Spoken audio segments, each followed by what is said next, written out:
bonjour, nous sommes le 12 décembre en France à l'heure où j'enregistre ces mots. Nous allons étudier le classement de 21h UTC de ce Vendée Globe 2020. En tête du classement, pas mal de choses se sont passées. Hier, nous avions étudié plutôt la situation au niveau de la 12e, 13e et 14e place. Et on a loupé quelque chose, enfin c'était une drag race comme on appelle, c'est-à-dire une course de vitesse vraiment avec des bateaux qui ont des conditions similaires et qui ont des positions similaires et vont tous sur la route optimale à peu près et donc sont juste que le plus rapide gagne. Mais ce que je n'avais pas vu et que je n'avais pas présenté, c'est le fait que Apivia est rentré dans une zone d'anticyclone de haute pression avec moins de vent. Et qu'est-ce qui se passe quand le leader rencontre une zone avec moins de vent? Il ralentit. Et comme ceux qui sont juste derrière ont un très bon vent avec de très bonnes conditions, ils ont mis le paquet et les écarts sont extrêmement faibles entre 4, 5, 6, 7 places. Et puis, entre deuxième et troisième, on voit que les écarts se sont réduits de moitié à peu près. Linkart, il y a un jour et demi, était à 200 000 du leader, le voilà à moins de 100 000. Et Maître Coq a fait une excellente opération et a réussi à rattraper complètement le numéro 2. Il y a 20 000 d'écart, même pas, même 11 000 d'écart, 12 000 d'écart entre les deux. Ils sont vraiment très très proches. Et donc c'est vraiment le jeu de qui va gérer le mieux et a le meilleur bateau. Euh, et gérer mieux peut-être probablement son sommeil aussi pour pouvoir passer devant. Donc on va essayer d'étudier un petit peu ça.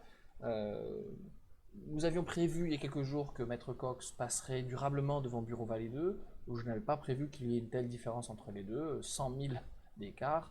Vraiment, bon, je pense que le skipper de Maître Coq a réussi une très grande opération là et a vraiment rattrapé. Mais on notera la bonne performance des non-foilers qui ont été décrochés un petit peu hein, de ce groupe de deux bateaux, particulièrement de Maître Coq, mais qui sont quand même avec de très bonnes VMG et qui sont donc très compétitifs surprenamment. Et puis on notera au final que les écarts entre 4, 5, 6, 7, si on regarde, en fait, le 7e était 4e, mais il a perdu que 4000. Il a perdu 4000 en 24 heures et le voilà descendu de 3 places. Donc c'est extrêmement serré à ce niveau-là. Et puis ben, un petit peu derrière, il y a un petit écart, mais c'est quand même, ça reste 40 000 d'écart ici pour arriver à la 8e place entre le 8e et la 7e. Et enfin un autre 40 000 environ pour arriver à la 9e. Ce sont tous des bateaux dans le coup. Ce qui est très intéressant de voir maintenant, c'est de savoir est-ce que les écarts vont continuer à réduire? Comment est-ce que le passage de cette zone à faible vent va se faire pour les bateaux, pour Apivia notamment, et ceux qui sont dans ce groupe-là? Et puis on voit que même si les écarts entre tous ces bateaux ici, rapportés à la route la plus courte, sont et très petites, quelques milles, ils sont quand même écartés assez fortement en nord-sud, en latitude, et donc vont pas avoir exactement les mêmes angles de vent ni les mêmes approches de cette zone-là, qui va être compliqué pour tous les marins. Et donc on va essayer d'analyser qui a plus de chances de prendre le dessus, assumant bien sûr qu'ils exploitent au maximum leur bateau en permanence. Et puis, est-ce que les écarts entre ceux qui pourchassent, j'allais dire même tous ces bateaux-là, est-ce que le leader va être vraiment menacé? Est-ce qu'il va y avoir un endroit où tout le monde doit absolument passer? On va regarder ça tout de suite. Pour commencer, je vous propose de regarder le routage dans les jours qui viennent, les 3-4 jours qui viennent, du leader Apivia, suivi du groupe Linkart et Maître Coq qui sont tellement proches à quelques milles et vraiment pas de différence latérale, en longitude, pardon, que je les ai routés avec une seule route. Ça n'aurait pas de sens pour moi ils vont faire la même route a priori. Et puis Bureau Vallée 2 qui est en position 4 mais qui est un petit peu donc en retrait, en tête du groupe de chasseurs, mais celui qui est le plus au sud. On va voir un petit peu plus tard qu'est-ce qui va se passer pour les bateaux un peu plus au nord, mais je pense que trois routages c'était pas mal pour comparer. Donc pour commencer, on voit que Apivia est aujourd'hui, quelques heures après le dernier classement, probablement à la limite vraiment de la zone où le vent faible tombe.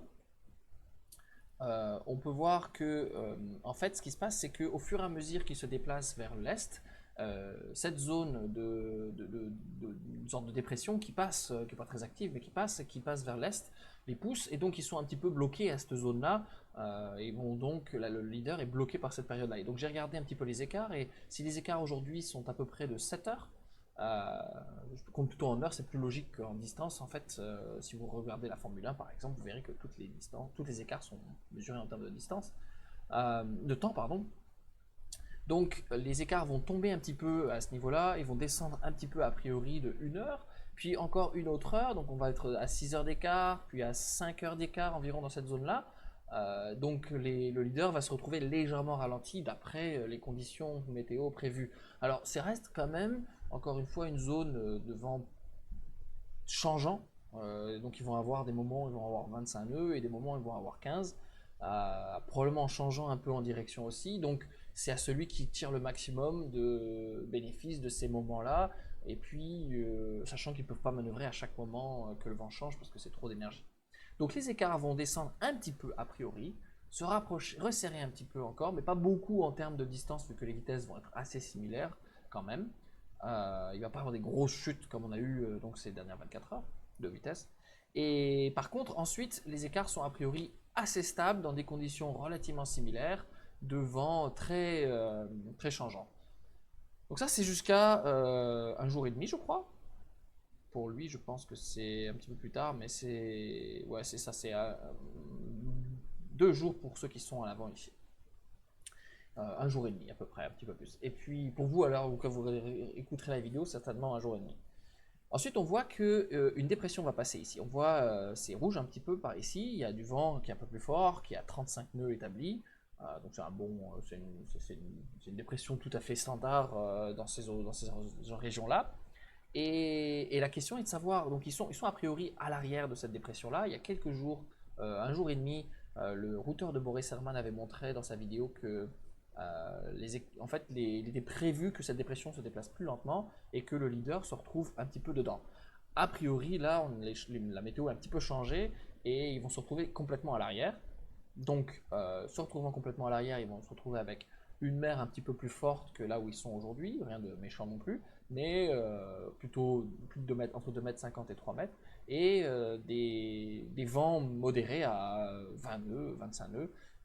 Et donc, ils vont prendre un petit peu cette zone-là, qui va les faire accélérer. Par contre, Bureau Vallée 2 qui est à l'arrière, ici, il est dans un système légèrement différent. En fait, il y a comme une séparation ici, ça c'est une dépression, il y a 2 dépressions en fait, l'une à côté de l'autre, et qui se rejoignent un petit peu, j'ai l'impression. Et si les leaders vont réussir à bien prendre cette dépression-là et prendre plus longtemps, en tout cas pendant plus longtemps, on voit que déjà dans donc 3 jours et demi, Bureau Vallée 2, qui est aujourd'hui le plus proche de ces leaders-là, je vous rappelle qu'ici c'est un groupe de 3 bateaux en fait, il va se retrouver légèrement à l'arrière de cette dépression, trop tard a priori pour pouvoir la prendre, et on la voit se faire encalminer. Alors ça va se jouer à quelques, je dirais peut-être 50 000 d'écart, donc c'est pas encore déterminé, mais a priori, plus on est en avant, plus on a de chances de prendre l'arrière de cette dépression-là, et donc d'accélérer, et donc les écarts vont à nouveau agrandir. Ce qu'on n'a pas vu un petit peu, c'est ça va dépendre un peu des conditions ici, qui sont très changeantes, et donc il est possible que les écarts se resserrent quand même plus que prévu, en fonction de ce que les skippers sont capables de faire. À plus long terme, j'ai fait jouer un petit peu la vidéo un peu plus loin, donc là on se retrouve à 5 jours, 5 jours c'est ça. Dans 5 jours, on va se retrouver avec la dépression qui va les quitter, et comme même les leaders qui vont réussir a priori à prendre un petit peu l'arrière de la dépression qui est là, ils vont se retrouver quand même pris dans les calmes, un petit peu comme ce qui se passe en ce moment pour la navigatrice Clarisse Kramer et puis le skipper de Pure Bass Western. Et donc on va se retrouver a priori avec tout le monde dans une grande zone de calme. C'est le Grand Sud, mais on peut voir qu'en fait la zone d'exclusion empêche les bateaux de naviguer dans des conditions de bon vent qui sont typiques dans les mers du Sud, et se retrouvent coincés soit, donc on voit les routes qui passent, je vous rappelle que ça c'est les routes des 2 leaders, passent très au sud le long de à la limite extrême de la zone d'exclusion pour aller chercher un petit peu de cette dépression qui est un peu plus au sud. Par contre, c'est pas, en fait, il y a quelque chose qui est intéressant qui va se dérouler dans cette zone-là, parce que comme elle frôle cette zone d'exclusion, et qu'il y a une dépression qui arrive par le nord, qui va arriver par le nord, alors ce sont des conditions un petit peu à long terme, mais quand même, ça me semble intéressant. Regardez la forme de l'isochrone ici.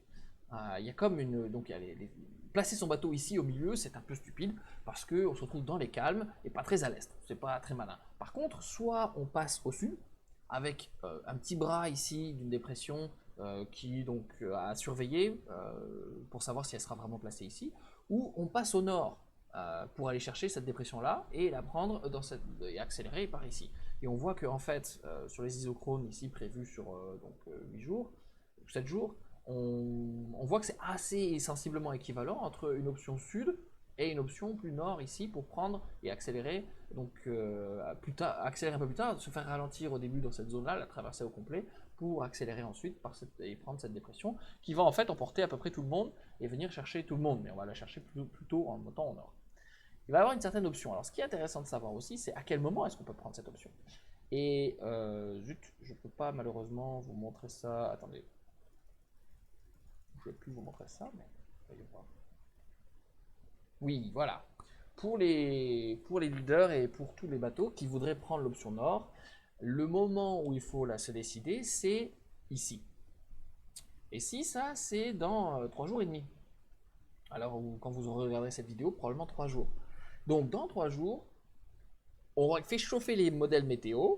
Les marins, c'est ça qu'ils vont faire probablement. Et se décider entre une option nord, plus risquée, traversant une zone de faible vent, plus risquée aussi parce que on s'éloigne un petit peu de la route idéale, donc perdre des places au départ. Mais par contre, avoir la chance potentiellement de prendre du vent plus tôt que les autres et refaire son retard. A priori, je pense qu'il est peu probable que les marins de tête prennent cette décision-là. En tout cas, pour la simple raison que ceux qui sont derrière n'ont pas vraiment l'avantage. Ici, c'est l'isochrone de Bureau Vallée 2, qui est donc le plus proche des 3 premiers. Et son isochrone à lui montre bien qu'ils pourront pas, ils sont trop en retard pour prendre cette dépression-là, qui va passer trop à l'est par rapport où ils sont. Et donc, pour ceux qui sont les poursuivants de ce groupe de 3 bateaux, ils vont devoir passer par le sud a priori. Donc, est-ce que les leaders vont prendre le risque de prendre une option qui aujourd'hui n'est pas très claire encore et assez long terme? Donc, dans 3 jours, est-ce qu'ils vont avoir, est-ce que ça va être clair? Est-ce que dans 3 jours, ça va être très clair et que le passage vers le nord va être avantageux pour potentiellement creuser l'écart et être imbattable pendant un bon bout? Ou est-ce que c'est l'option plus safe et prendre la même route que tout le monde? Parce que ceux qui sont suiveurs vont forcément passer par le sud et se garantir un certain effet, un certain buffer et d'avoir des conditions au pire les mêmes et donc des écarts relativement similaires. Donc ça, mais par contre, je serais pas surpris peut-être que un des 3 marins, un des 2 marins en fait juste derrière, prennent l'option si elle semble valoir la peine pour tenter le coup et tenter de passer un bateau et de gagner une place. Ça serait possible que un des 2 bateaux, Linked Out ou Maître Coq, soit tenté de passer, de prendre cette option-là. On verra, c'est encore un petit peu loin, mais ça me semblait vraiment... En tout cas, là, il y a vraiment un côté tactique qui va se déclarer, et ce qui est important, c'est de savoir à quel moment il faut prendre la décision, c'est dans 3 jours, ici, quand les bateaux sont ici à la zone d'exclusion. Pour terminer, je me suis posé la question de savoir si, parmi... On a routé en fait Bureau Vallée 2, qui est le 4e. Je me suis demandé est-ce qu'il y avait un avantage intéressant à se situer plus au nord pour avoir un angle de vent un petit peu meilleur pour descendre ici. Et est-ce que c'est un petit peu l'option qu'a pris Omnia en fait, choisir de ralentir un tout petit peu. Il était 4e, il est passé 7e, il a perdu 4000 comme on a vu un peu avant, c'est rien du tout. Mais il est un petit peu placé au plus au nord, sachant que ces 2 bateaux-là sont un petit peu entre les deux et devraient se retrouver entre les 2 options un petit peu. Donc j'ai routé Omnia ici, versus Bureau Vallée 2 là. J'ai encore les routes des autres bateaux, mais j'ai un petit peu éliminé certains isochrones. Et le but, c'est vraiment d'observer d'abord et avant tout, est-ce que Bureau Vallée 2 aujourd'hui est un petit peu d'avance sur Omnia, de 4 ou 5 000. Est-ce qu'il va y avoir une différence assumant les mêmes polaires pour le moment, parce qu'on n'a pas vu d'énormes différences entre foiler et non-foiler dans les conditions du Grand Sud. Et en fait, il s'avère que si on regarde bien les 2 isochrones qui se suivent là, celui-ci c'est celui d'Omnia, celui-ci c'est celui de Bureau Vallée 2. Omnia passe devant légèrement et profite de plus de vent et d'un meilleur angle et devrait, si tout va bien, prendre un certain avantage comme on peut le voir ici. Quand même, on va regarder combien d'heures en fait, j'ai pas regardé, mais 1, 2, 3, 4, 5, 6, 7, 8 heures environ d'avantage à ce point-là, qui est un petit peu, je rappelle, le point de décision pour les leaders de repasser vers le nord ou pas, mais pour ceux qui suivent, de clairement passer vers le sud. Il n'y a pas le choix, la dépression à prendre est ici. Donc, L'angle de vent et l'option plus nord de Omia devraient profiter et le faire passer devant Bureau Vallée 2. Les deux au milieu ici, qui sont Yaswicam et Groupe Apicil, devraient se situer entre les deux et la bataille continuera à être assez serrée. Je pense que quand même, a priori, en tout cas, si tout se passe, que personne n'a de problème et que tout le monde marche à 100% de la polaire, Bureau Vallée 2 devrait réinverser et repasser 7ème en fait. Et puis bah, ces trois-là se battre et puis peut-être avec un avantage pour Omia. Voilà, donc c'est un petit peu la bataille pour les 3 jours grosso modo à venir, avec une option tactique intéressante dans 3 jours pour les leaders de passer vers le nord ou vers le sud. Je pense que c'était... moi en tout cas je trouve ça passionnant. Je vous souhaite une bonne journée et on se voit à demain.